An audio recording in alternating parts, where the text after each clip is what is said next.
Hidaya Akasha is about your inner Shiva consciousness, bringing your consciousness of your inner Shiva to the surface to awaken it. This is about our higher self, an infinite self. And when we can awaken our inner Shiva consciousness, which is the highest consciousness possible, we will begin to transcend the ego. We will begin to transcend the fears, the stress, anxiety, the jealousy, the resentment, the guilt, the judgment, all that stuff. We will begin to transcend it. It no longer serves us. We're going to push that away. I'm soon going to be having this Tantra meditation on my channel to be able to push the ego, which we're transcending the ego out of our sacred space.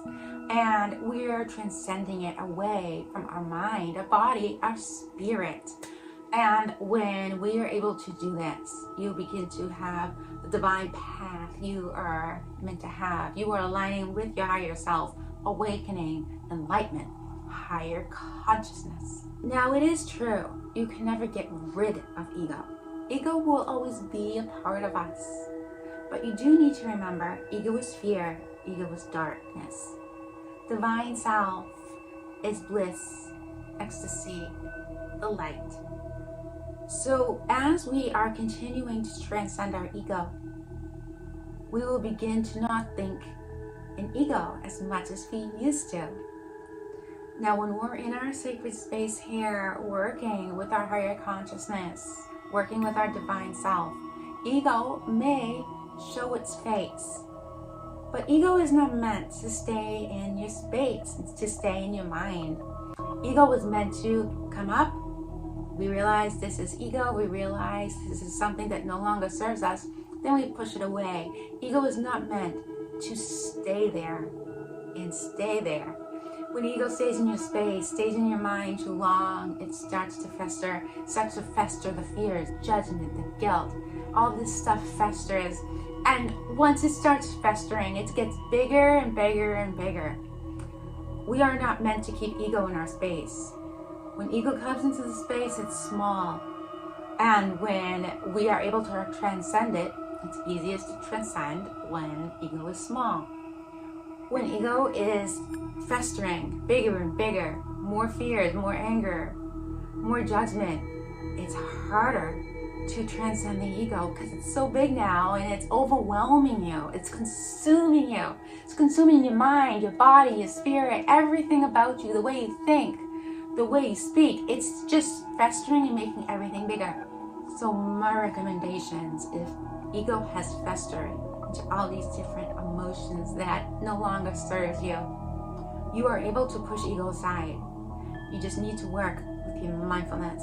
You need to try to stay focused on something, such as during this meditation, we're being focused on our heart center, our heart chakra.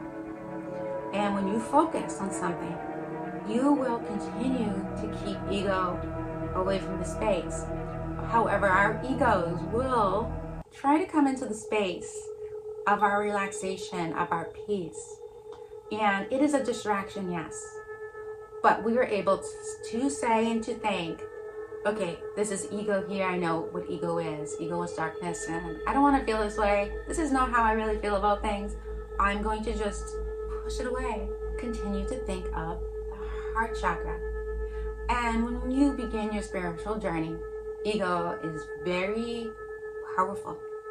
It will keep coming into your space again and again and again.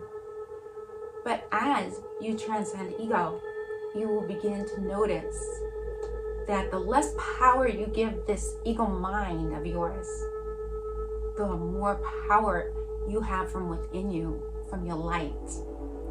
So it is about just letting ego be ego, push it away. Don't let ego lead the way for you. You want your true self, your divine self, what you truly want to lead the way. And once you're able to do this, you will begin to notice you are awakening spiritually, possibly even Kundalini awakening. You will begin to notice you are aligning with universal energies. You are aligning with your higher self. This is bliss. This is ecstasy. This is beauty inside and out.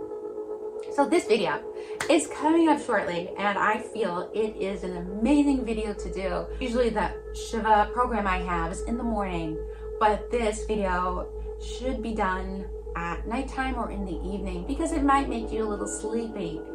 Due to the fact it is relaxing, you are hiring your vibration and your consciousness, and sometimes when we work with that, it can make us feel a little bit more tired because of the change of vibration, the change of frequency that is happening within us. If you like this video, please like my YouTube channel, please subscribe. Namaste.